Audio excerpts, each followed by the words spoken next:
I have something for you. Ako Me? Yeah. Really? Good news or bad news?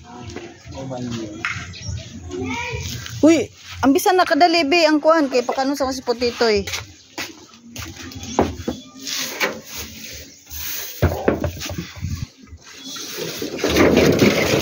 Uy.